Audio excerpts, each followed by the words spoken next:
빌립보서 3장 20절, 21절.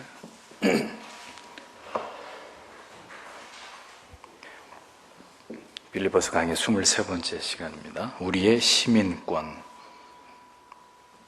이런 제목으로 하나님 말씀을 전하도록 하겠습니다.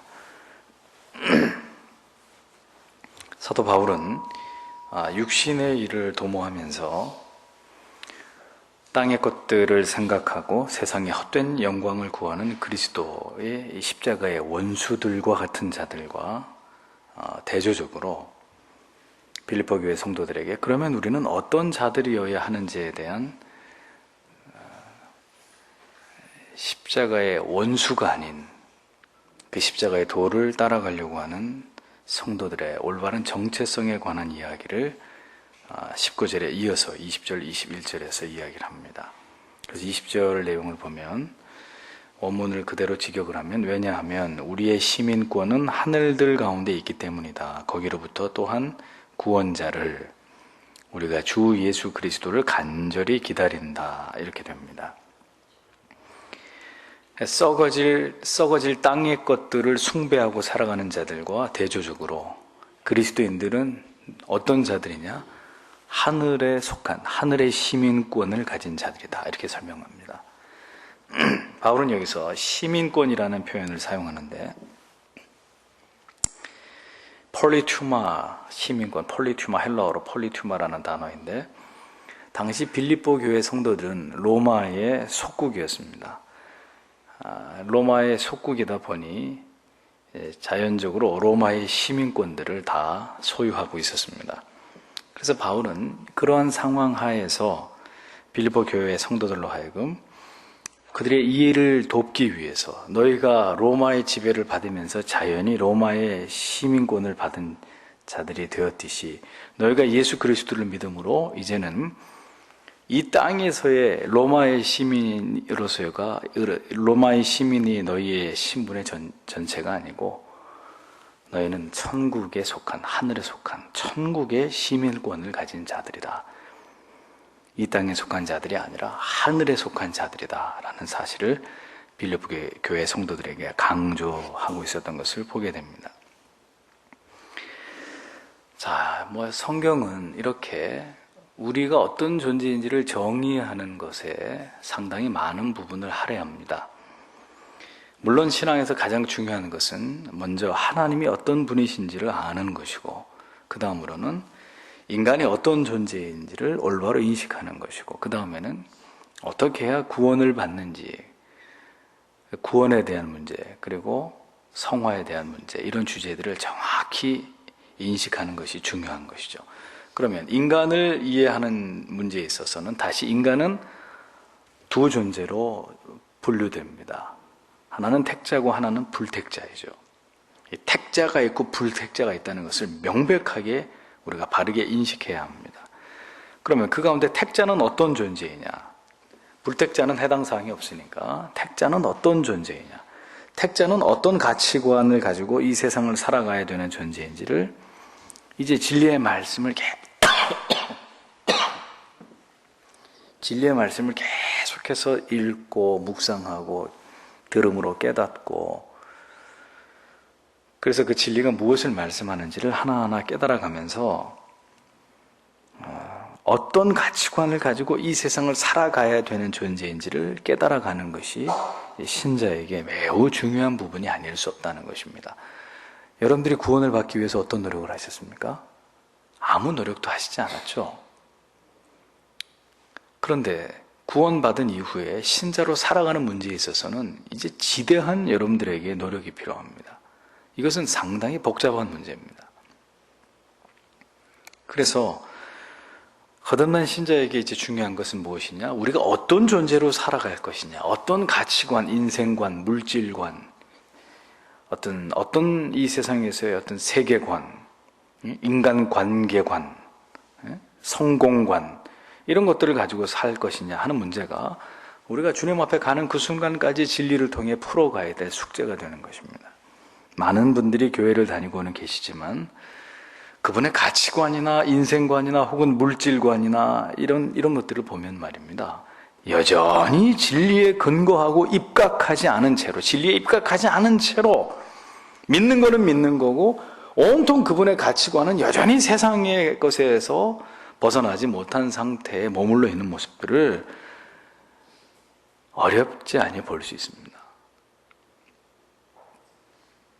그 이유는 교회를 다니는 것과 진리에 끊임없이 영향을 받아서 한 사람의 사상과 가치관과 인생을 살아가는 방식에 있어서 총체적인 변화가 일어나야 되는 것을 별개로 간주하고 그렇게 교회를 다니셨기 때문입니다. 예수 믿으면 복 받고 천국 간대, 진리에 대해서 아는 것은 그것이 전부고, 그러면 내가 남편으로서, 아내로서, 시어머니로서, 혹은 시아버지로서, 혹은 사장으로서, 교사로서, 직장인으로서, 내가 아들로서, 딸로서, 며느리로서, 사위로서 어떻게 살아야 되느냐, 어떤 가치관을 가지고 살 것이냐, 이런 문제에 대해서는 전혀 진리를 통해 영향을 받은 바가 거의 전무하기 때문에 교회 가서 예배 드리고 있을 때는 신자 같은데 그 밖에 이제 세상에서 자기 포지션으로 돌아가서 살아가는 내용을 이렇게 객관적으로 그분의 삶의 단면을 보면 불신자와 별반 다를 바가 없는 그런 삶을 살아가게 되는 것이라는 겁니다. 예수를 믿는 사람은 반드시 예수의 향기가 나야 합니다. 그의 말과 행실과 판단의 근거, 그가 추구하는 목표와 이상 속에서 분명히 그가 하나님의 자녀인 것을 확인할 수 있는 믿지 않는 사람과의 독특한 차별성이 있어야 합니다. 그래야 그 사람을 신자라고 부를 수 있는 것이죠. 아무리 교회를 오래 다닌 사람이라 할지라도 그의 모습 속에서 하나님의 나라를 추구하는 진지함과 그리스도를 닮고자 하는 그 마음의 진정성이 느껴지지 않는다면 그 사람은 하나님의 사람이라고 말할 수 없는 것이죠. 신앙이 연륜이 더해갈수록 나의 옛사람의 이 고집과 혈기와 성품들은 다 해체되고 천국의 시민으로서의 아름다운 모습이 점차 우리 안에 깊이 이렇게 아로새겨져야 되는 것입니다. 그래서 칼빈은 성화를 설명하면서 이런 비유를 들었습니다. 돌배가 열리는 배나무가 있고, 잡종이죠. 그러니까 돌배는 못 먹는 거 아닙니까? 우수한 품종의 배나무가 있습니다. 이 돌배가 열리는 나무에서 우수한 품종의 배가 열리게 하려면 어떻게 해야 될까요? 돌배나무의 가지들을 다 잘라내고, 그리고 그 줄기에다가 이 우수한 품종이 생산되는 배나무 가지들을 다 접붙이는 거예요. 그래서 상당한 시간이 지나고 나면 어떤 결과가 벌어지느냐, 이 먹지 못하는 돌배를 생산하던 이 나무에서 이 아주 우수한 품종의 우량 품종의 배가 생산되던 그 나무에서 열린 배가 이 나무에서 열리기 시작하는 거예요. 그러니까 우리가 어떻게 성화되느냐, 말씀을 들으면서 우리 안에 발견되어지는 육에 속한 것들은 다 잘라내고 예수 그리스도의 성품을 우리 안에다 이식하는 거예요. 주님도 그렇게 하셨지. 믿음이라는 게 이런 것이지. 이게 주님을 사랑하는 사람의 삶이지. 이게 하나님을 경외하는 사람의 말이며 생각이며 판단이며 이런 것들을 자기 안에다가 자꾸 이식시키는 거예요. 그럴 때 우리가 천국에 속한 사람, 천국의 시민다운 그런 모습을 갖추어 가게 되는 것이라고 설명을 한 것입니다. 천국에서 이 땅으로 파견된 우리는 앰베서더, 대사란 말이에요. 대사. 우리 자신이 천국에서 이 세상으로 파견한 천국의 대사의식. 또 이런 얘기하면 오해하십니다. 전에 무슨 천국 대사 이래가지고 이상한 책 나와가지고 또 거기에 또 확 휩쓸려서 그런 적이 있었기 때문에 그 책의 내용과는 무관하고 우린 천국의 대사의식을 가지고 이 세상이라는 나라에서 살아가는 자들이 되어야 된다는 것입니다. 우리의 말과 행실과 우리가 살아가는 모든 삶의 방식들을 이 세상에 속한 사람들이 지켜보는 거예요. 저 어느 나라 사람인데 저 사람은 저렇게 독특하게 살까? 저렇게 독특한 말과 행동과 마음가짐을 갖는 것일까? 하늘에서 이 땅으로 파견된 사람들은 어떤 삶을 살아가는지, 무엇을 추구하는지, 어떤 것을 가장 중요한 핵심 가치라고 생각하는지, 우리의 가정에서, 직장에서, 세상 속에서 우리가 그렇게 천국에서 파견받은 대사로 살아가면서 세상 사람들로 하여금 우리를 보고 누가 우리를 이 세상에 보냈는지를 확인하게 만드는 그 사명이 우리에게 있다는 것입니다. 이런 말들이 다 우리가 천국의 시민이다라고 말할 때 다 그 천국의 시민이라는 이 하나의 정의 속에 함축되고 있는 그런 의미들이라는 것을 여러분들이 이해하시면서 말씀을 들으셔야 됩니다. 하늘의 시민권을 부여받은 자들이다. 우리의 정체성에 대해서, 우리의 정의, 신자의 정의에 대해서 우리는 하늘의 시민권을 가진 자이다. 이런 의식이 우리에게 필요하다는 것입니다. 하늘로부터 왔으니까 우리가 어디로 돌아갑니까? 다시 돌아갈 본향. 그래서 그 본향으로부터 어떤 사명을 띠고 잠시 이 세상에 머물다가 가는 것인가, 이런 것들을 명확하게 이해할 때 우리가 천국의 시민권을 행사하고 천국의 시민다운 삶을 살다가 아버지께로 돌아갈 수 있다는 것입니다. 이렇게 우리의 정체를 잊지 않기 위해서 노력할 때 나는 누구다? 나는 천국의 시민이야. 이런 자기 정체를 잊지 않기 위해서 노력할 때 우리의 마음에 품어야 될 가장 간절한 소망이 바로 뭐가 되는 거예요? 바울이 이어서 얘기합니다. 우리의 구원자가 되시는 예수 그리스도와 그리고 그분의 다시 이 땅에 임하실 재림이다. 그 얘기를 이어서 하고 있지 않습니까? 그래서 구원자라는 소테라라는 말은 우리를 구원하여 주실 유일한 구원자를 의미하는 것입니다. 마침내 우리를 구원해 주실, 이 모든 역사의 종지부를 찍으시고 다시금 재림의 주로 다시 이 세상에 강림하실 그 그리스도를 대망하는 것, 그것이 언제나 천국에 속한 자들이 그 마음에 품어야 될 거룩한 소망이다라고 바울은 설명하고 있었던 것입니다. 우리가 이 세상에서 신앙을 지키면서 살아갈 때 말입니다, 때때로 성도에게 고난이 닥칠 수 있고 교회가 핍박을 받거나 여러 가지 어려움에 직면할 때가 있을 것입니다. 그러나 그런 고통 속에서조차도 성도와 교회는 어떤 마음, 어떤 소망을 줄기차게 우리의 마음 안에 품고 있어야 되냐면은, 마침내 때가 되어서 이 땅에 궁극의 구원자로 다시 오실 그리스도, 그분이 다시 오시면 우리는 그분이 그토록 보고 싶어 하셨던 정갈한 신부의 모습으로 신랑을 맞이하게 될, 우리는 그리스도의 신부다. 모든 고난과 시련을 이겨내고 인내하면서 결국은 우리의 신랑이신 예수 그리스도와 마지막으로 거룩한 랑데뷰를 이루게 될 그런 그리스도의 신부, 영광스러운 아름다운 신부가 바로 오늘 나요 교회다. 이런 의식을 가져야 된다고 바울이 강조를 하고 있었던 것입니다. 그분은 반드시 오신다는 거예요. 그래서 그 그리스도가 오신다는 사실을 마음의 소망으로 품고 주님이 오시면 모든 게 다 드러난다. 내가 얼마나 그분을 사랑했었는지, 그분을 사랑하기 때문에 이 땅에서 얼마나 억울하고 분통 터지는 일들을 내가 불이익을 당하면서 그런 일들을 많이 겪었어야만 됐는지, 그분이 오시면 모든 것이 다 드러난다. 그 소망을 가지고 우리가 이 세상에 있는 동안에 신자의 삶을 살아가야 될 것이라고 바울이 이야기를 하고 있는 겁니다. 여기서 기다리노니라고 말했잖아요. 그래서 기다리노니에 해당되는 헬라어 아세크데코메다라는 말은 현재 분사형입니다. 그래서 우리가 간절히 기다리고 있다, 그런 의미예요. 지금도 간절히 계속해서 진행형입니다. 그분이 오실 때까지 기다리고 또 기다리고 기다리는 거예요. 바울은 빌립보 교회 성도들에게 우리가 천국의 시민으로서의 어떤 불이익과 핍박과 고난이 와도 나와 함께 그 다시 오실 우리의 신랑 되신 그리스도를 대망하면서 기다리고 또 기다려야 될 것을 강조하고 있었던 것입니다. 잊어버리면 안 돼요. 다시 오신다. 그러니까 세상은 그리스도가 다시 온다는 사실을 우리로 하여금 자꾸 중요하지 않게 여기게 만들고 그 사실을 자꾸 망각하게 만들어요. 그래서 그리스도보다도 훨씬 잘생기고 조각 같은 외모에 모든 즐거움을 선사해 줄 수 있는 정말 처녀의 가슴을 홀리는 그런 웃음을 가지고, 그런 화려한 외모를 가지고 오늘도 우리를 유혹하는 거예요. 그냥 내 손 잡어, 그냥 나하고 즐겨. 신랑이 언제 올 줄 알고. 그래서 오늘도 교회와 성도들을 유혹하는 거예요. 그럼 뭘 언제 올 줄 알고 네 신랑을 기다리냐. 내가 너에게 더 좋은, 더 신나고 재밌고 즐거운 쾌락을 너에게 줄 수 있는데, 이 땅에서도 얼마든지 교회 다니면서 대박 터질 수 있고 행복할 수 있는 길이 있는데, 그럼 뭐하러 그렇게 신앙의 외길을 가면서, 좁은 길을 가면서 오지도 않는 신랑을 기다리냐 하고, 지금도 세상은 끊임없이 우리에게 손을 뻗어서 우리를 회유하는 것입니다. 기다리노니.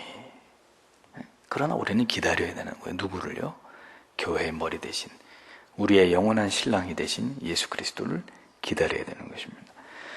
그런데 바울은 왜 구원하는 자 곧 주 예수 그리스도를 기다리노니 라고 표현함으로써 중요한 건 왜 우리의 구원이 마치 미완의 문제인 것처럼 표현하였겠느냐 하는 문제입니다.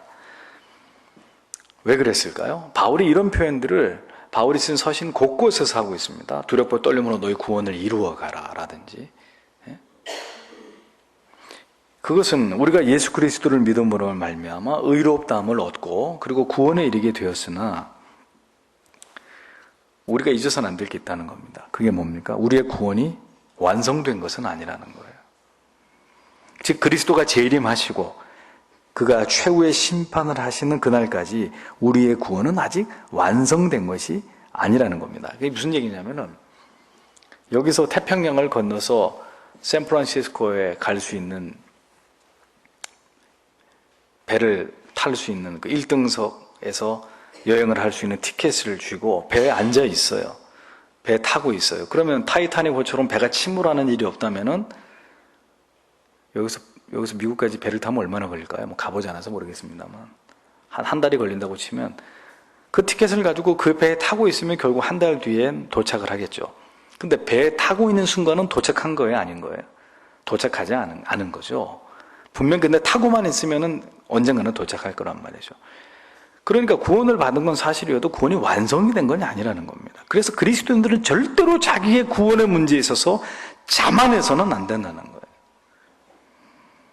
예수를 믿었으니 모든 것이 이루어졌고 이제 더 이 세상에서 내가 다른 것을 위해서 무엇도 노력할 필요가 없다고 생각하는 이 잘못된 구원관. 그러니까 바울이 이런 얘기를 하고 있었다는 것은요, 지금뿐만이 아니고 이미 그 바울께서 복음을 전하던 그 초대교회 교회 성도들 안에서도 easy believism, 구원의 문제를, 신앙의 문제를 지극히 아주 가벼운 것으로, 쉬운 것으로 취급하려고 하는 그런 성도들이 있었다는 것을 보여주는 것입니다. 아, 믿으면 다 된 거지. 뭘 더 우리한테 바래.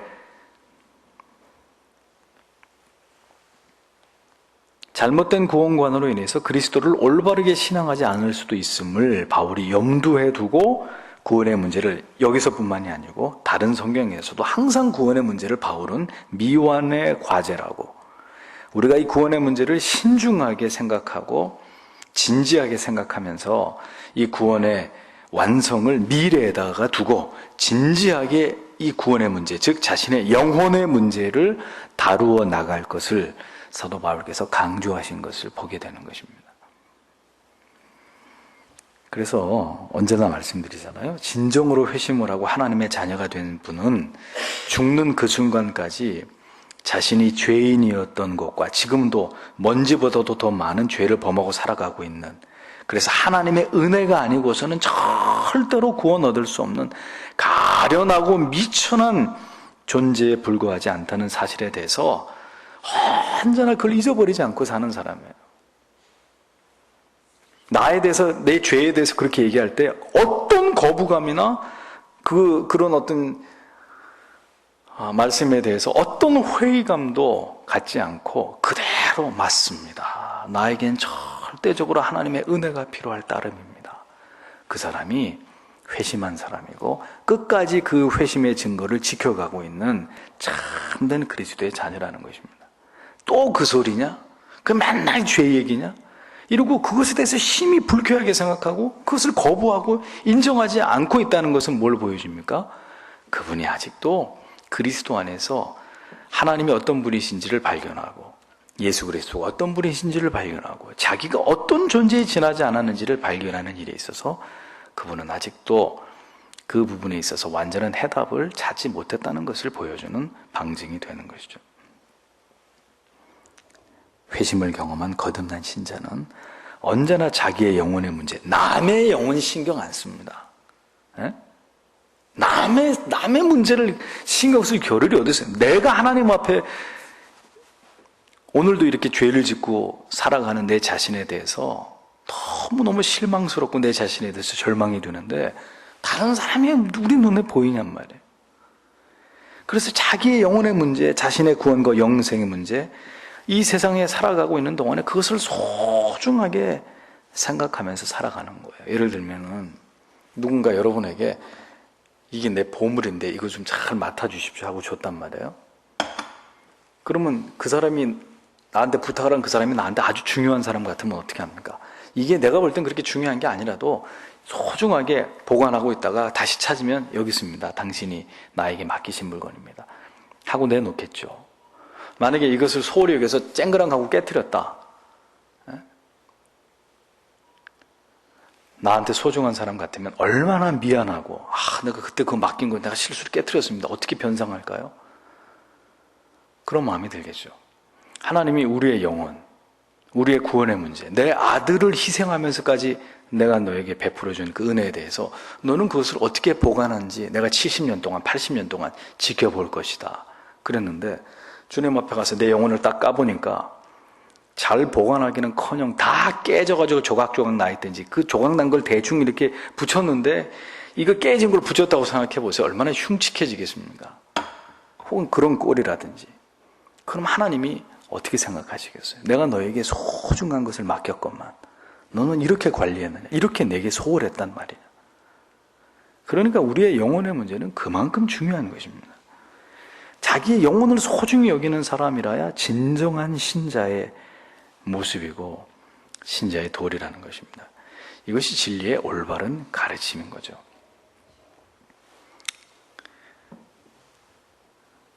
구원을 쉽게 받았습니다만 인침을 받아서 하나님의 자녀가 된 자에게는 이제 그 구원을 향해 이 땅에서 신자의 삶을 살아가는 문제는 절대로 간단한 것이 아니라는 것을 잊어버리셔서는 안 됩니다. 날마다 진리에 창념하고 우리에게 주신 회심의 감격을 유지 보존하고, 그래서 때로는 내가 십자가의 예수 그리스도를 생각했는데도 아무런 내 마음의 느낌이 안 일어난다. 감사하는 마음도 없고 감격해하는 마음도 없고 그 예수 때문에 내가 구원받았다는 것에 대해서 아무런 영혼의 희열이 느껴지지 않는다. 그럴 때 성도는 통장에 잔고가 비어가는 것보다 더 심각하게 지금 내 영혼의 상태에 대해서 촉각을 곤두세우고 어린 일입니까 하나님? 도대체 내 영혼이 내가 어떻게 내 영혼을 관리했길래 지금 내 영혼의 상태가 이렇게 강팍하고 냉각되어 있고 잠들고 죽어가고 있는지에 대해서 하나님 앞에 통곡을 하면서 하나님 뭐가 문제인지 가르쳐 달라고. 그 사람이 자기 영혼에 대해서 촉각을 곤두세우고 깨어있는 사람인 거죠. 자기 영혼은 만신창이가 되어가고 있는데도 그 어떤 감사나 기쁨 없이 매주마다 찬송을 부르고 있고 예배 시간은 허구한 날 졸음으로 일관하고 그리고 여전히 머릿속에는 돈 벌 궁리, 어떻게 하면 이거 그러고 있으면서도 자기는 구원받은 하나님의 자녀가 맞고 자기 영혼은 지금 아무 문제가 없다고 생각한다 그러면 그게 뭐냔 말이에요 도대체. 그럴 수가 없단 말입니다. 지속적으로 진리의 말씀에 대해서 심오한 깨달음을 얻고 또 말씀의 찔림을 통해서 더 하나님을 알아가고 거룩한 신앙의 동기를 쫓아가고 올바르게 하나님을 섬기는 것을 이 세상에서 내가 잘 나가는 것보다 더 중요한 가치로 생각하고 그런 신앙이라야 하나님이 기뻐하시는 신앙이라고 말할 수 있는 것입니다. 바울이 뭐라고 했습니까? 곧 주 예수 그리스도를 기다리노니, 우리는 기다리는 사람들입니다.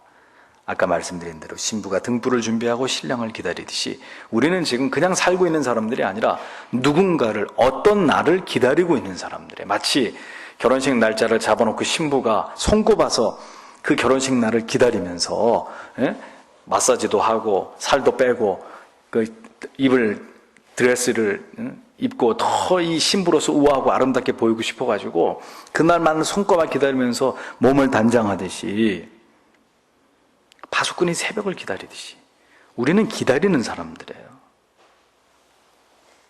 왜냐하면 그분이 오셔야 모든 것이 끝나기 때문에 누가 가장 마지막에 웃을 수 있는지 그 순간이 오면 다 밝혀질 것이기 때문에. 그래서 기다리는 사람의 특징, 현실에 만족할까요? 만족하지 못할까요? 만족하지 못하는 거예요. 기다리는 사람은 자기가 기다리는 그 대상이 와야 비로소 행복해져요. 그러니까 그 기다리는 사람은 그 기다리는 일이든지 사람이든지 그 일이 이루어지고 내 앞에 나타나기 전까지는 현실에 대해서 만족할 수가 없어요. 손꼽아 언제 그날이 오나 만족해서도 안 돼요. 예? 신부가 자기 신랑 만날 날을 싹수기도해야지. 다른 남자들하고 노닥거리면서 시간 보내면서 난 지금도 좋아. 아니 뭐 신랑 하나도 상관없어. 이렇게 내 주위에 남자가 많으면 많을수록 좋고 즐기면 좋은 거지. 그게 어떻게 정숙한 신부입니까? 그런 신부하고 결혼하는 신랑이 불행한 거죠. 그러니 만족해서도 안 돼요. 만족하려고 해서도 안 되고 만족할 수도 없어야 되는 거예요. 신랑이 오기 전까지는. 현실에서, 오늘의 현세에서 만족하는 순간 우리 안에서 즉시 사라져버릴 것이 있는데 그게 뭐겠습니까? 신랑에 대한 그리움이죠. 소망이죠. 싹 사라져버리는 거예요. 그리움은 소멸돼 버리는 것입니다. 성도와 교회는 거룩한 그리움을 가지고 현세에 대한 거룩한 불만을 가지고 완전한 날이 오기를, 모든 것이 완전해지는 그날을 손꼽아 기다리려고 하는 그런 거룩한 정조가 있어야 되는 거죠. 순결을 지키려고 하는 그런 거룩한 고집이 있어야 되는 것입니다. 제 신랑이 오기 전에는 누구에게도 내 손을 허락할 수 없다. 내 몸을 누구에게도 나는 허락하지 않을 것이다. 순결이 뭔지 아세요? 순결은 지키는 것만 순결이 아니에요. 꼭꼭 지켰다가 딱 한 사람에게만 모든 걸 다 바치는 그게 순결이에요. 끝까지 다 지키고 있으면 그건 뭔 소용이 있어요? 그렇게 깍짝같이 지켰다가 은장도를 품고 여참은 자교를 해서라도 자기의 정조를 지키려고 하다가 그렇게 지킨 자기의 모든 것을 오직 한 사람에게 그대로 아낌없이 주는 거예요. 그게 순결이에요.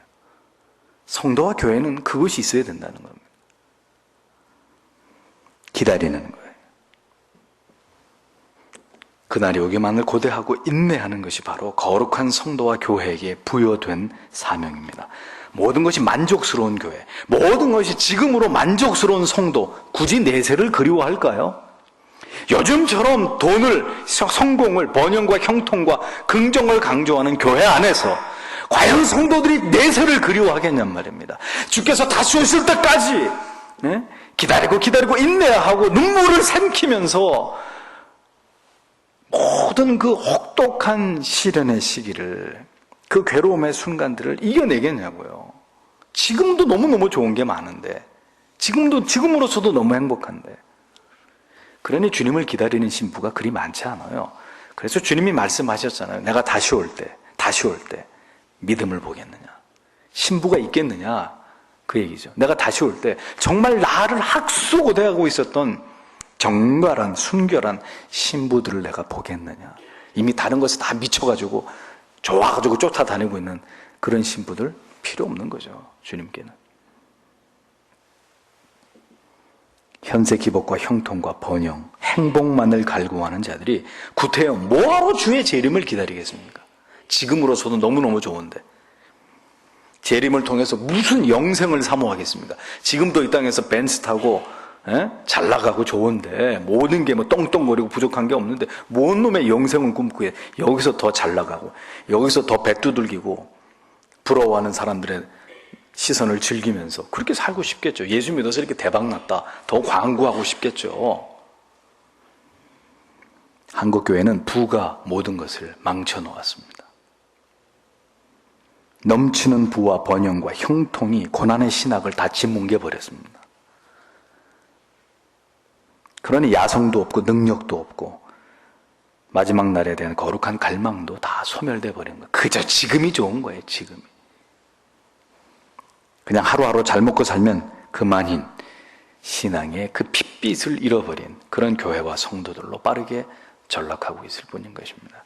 바울은 이어서 말합니다. 21절에 그분께서 우리의 비천한 몸을 그분의 영광의 몸과 같은 모양으로 변형시키실 것이다. 또한 그분에게 모든 것들을 복종하도록 할 수 있는 그 활동을 따라서 이렇게 번역이 됩니다. 무슨 말이냐면은 바울은 마지막으로 구원자이신 그리스도에 대한 장엄한 찬미의 시로 빌립보서 3장을 마무리합니다. 바울이 말합니다. 그분께서 변형시키실 것이다. 호스 메타스캠 마티세이. 그분께서 변형시킬 것이다. 즉 주의 재림에 때 일어날 가장 중요한 사건 가운데 하나가 뭐냐? 주께서 모든 택하신 그날을 기다리면서 믿음으로 주 오심을 기다렸던 모든 백성들을 그 비천한 몸에서 자신처럼 영광의 몸으로 호련히 주님께서 우리의 몸을 변화시킬 것이다 라고 바울이 얘기합니다. 낮은 몸에 해당되는 토소마테스 타페노세오스라는 말, 이것은 몸을 뜻하는 한 단어 소마, 여기서 소마는 사람 그 자체를 뜻하는 단어인데, 이 땅에 사는 동안은 모든 사람은 연약하고 고통을 당하고 죽을 수밖에 없는 그런 존재인 거죠. 그냥 앞에 말하는 소마는 그냥 몸으로서의 의미고요. 그 다음에 이 낮은 몸이라고 할 때는 타메노세오노스라는 말은 이 땅에 살면서 인간이기 때문에 슬픔도 겪고 질병도 겪고 실패도 겪고 사람들한테 욕도 먹고 이런 불완전한 상태에 있는 그런 어떤 몸, 이것을 가까이 이제 구별해서 얘기하고 있는 것입니다.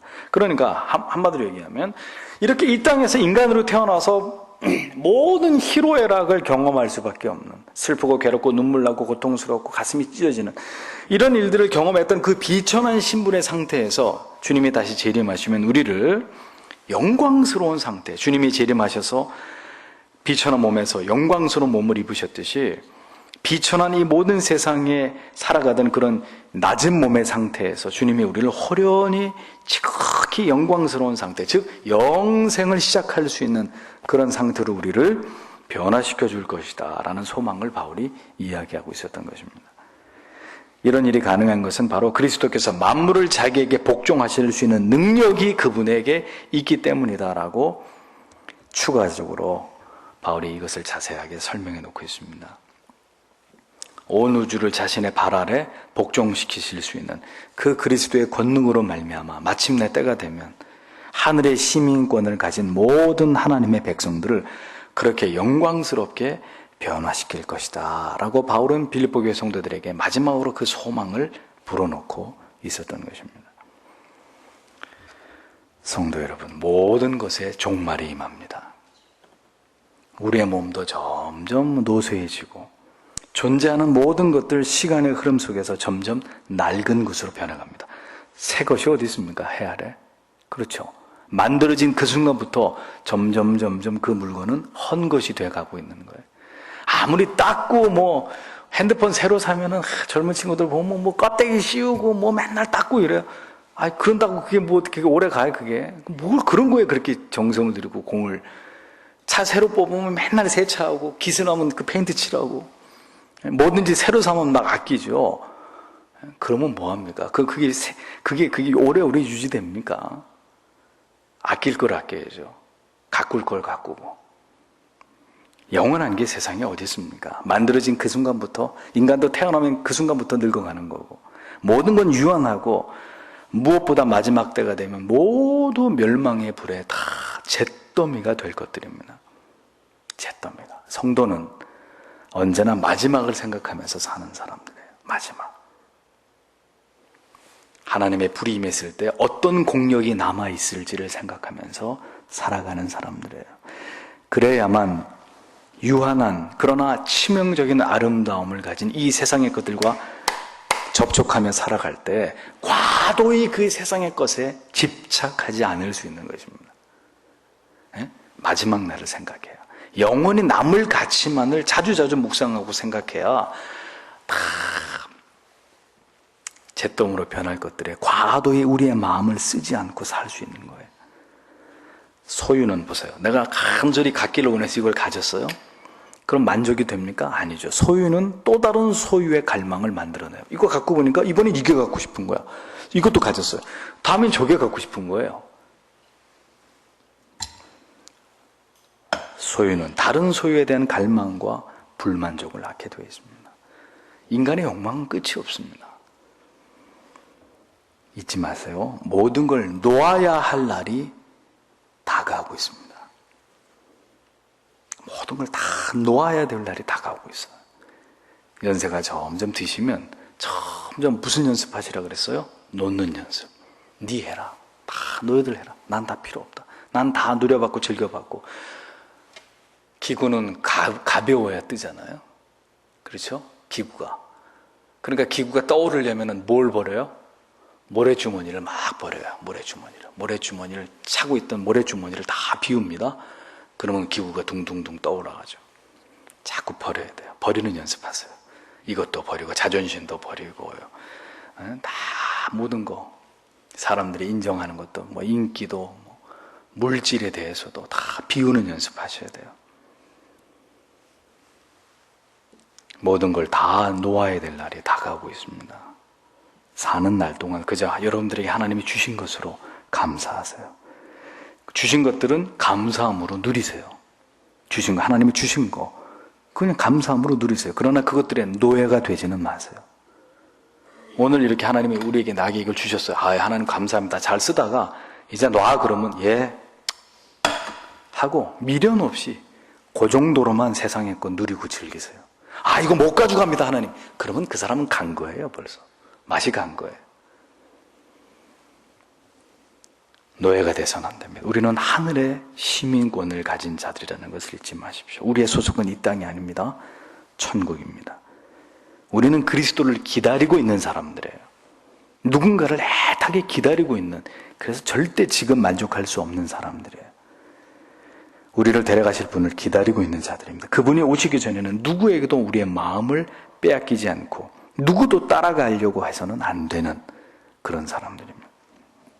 우리는 마지막 때 호련히 변화될 자들입니다. 말할 수 없는 영광으로, 그 하나님이 우리에게 주실 그 영광으로 둘러싸여서 장차 영생으로 들어가게 될 천상의 존재들이 되어져 갈, 그가 누굽니까? 저와 여러분들이란 말이에요. 우리는 그런 존재들이에요. 세상에서 오늘도 잘 나가고 막 뻐기고 좋은 옷 입고 좋은 차 타고 뭐 좋은 집, 그래 니들은 그렇게 살다가 지옥에 가렴? 나는 영원히 주님과 함께 끝도 없이 한도 끝도 없이 나하고 함께 있기를 좋아하시는 그 아버지의 품에서 나는 영생을 누릴 것이다. 그러면서 저 세상에서 가진 거 돈밖에 없어서 자랑하는 사람들 비웃을 수 있는 그런 사람들이 되어야 되는 것입니다. 옆에 계신 분을 한번 보세요. 예? 잘 나가 보이세요? 그다지 잘 나가 보이지 않아요. 육신에 다 질병도 있어. 이제는 머리도 휘어지고 모든 것이 세월의 흐름 속에서 무너져 가지만 그래도 우리에게 충만한 소망이 있음은 뭐예요? 이게 끝이 아니라는 거죠. 우리 모두가 때가 되면 호련히 영광스러운 몸으로 변화돼서 눈이 하나든 코가 막혔든 귀가 하나밖에 없든 다리가 하나든 상관없어요. 영광스러운 몸으로 변화돼요. 이 땅에서의 삶은 너무너무 힘들고 괴롭고 눈물 나는 인생이었지만 영광스러운 몸으로 변화될 날이 옵니다. 우리는 모두 마지막으로 변화될 자들이다. 변화될 자들이다. 영원한 삶을 시작하기 위해서 가장 아름다운 존재들로, 천사도 흠모하는 그런 존재들로 변화될 존재들이다. 우리를 그렇게 아름답게 우리 신랑 되신 주님께서 우리를 단장시켜 주실 우리는 거룩한 신부들이다. 잊어버려서는 안 됩니다. 따라서 눈에 보이는 세상의 화려함에 오늘도 속지 마십시오. 주신다면 감사함으로 누리십시오. 그러나 그것들에 임박이거나 중독되거나 하루 종일 그것만 붙들고 나는 이게 좋아, 주님보다 더 사랑하면 또 뺏어가세요. 하나님이 그거 안 놔도, 오래 안 놔둬요. 그럼 뺏어가세요. 화려한 세상을 비웃을 줄도 알고 손에서 놓는 훈련도 필요하고, 그렇게 살게 하기 위해서 때로는 주님이 뺏어가시기도 하시고 우리의 육신에 질병도 주시고 있다가도 없게 하시고 없다가도 있게 하시고 믿었던 사람한테 배신도 당하게 하고 나한테 적이었던 사람이 갑자기 친구가 되기도 하고 크고 작은 여러 가지 고난을 주시고 왜? 우리가 누구인지를 잊지 말게 하시기 위해서. 오늘 그 얘기입니다. 우리는 하늘의 시민권자다. 우리가 누구인지를 잊어버리지 않게 하기 위해서. 그래서 세상에 아둥바둥거리면서 저 밖에 있는 사람들처럼 그렇게 우리가 주책 떨고 살지 못하게 하나님이 만들려고 오늘도 그렇게 우리의 삶 속에 깊숙이 관여하셔서 오늘도 그분이 우리를 섭리하고 계시는 것입니다.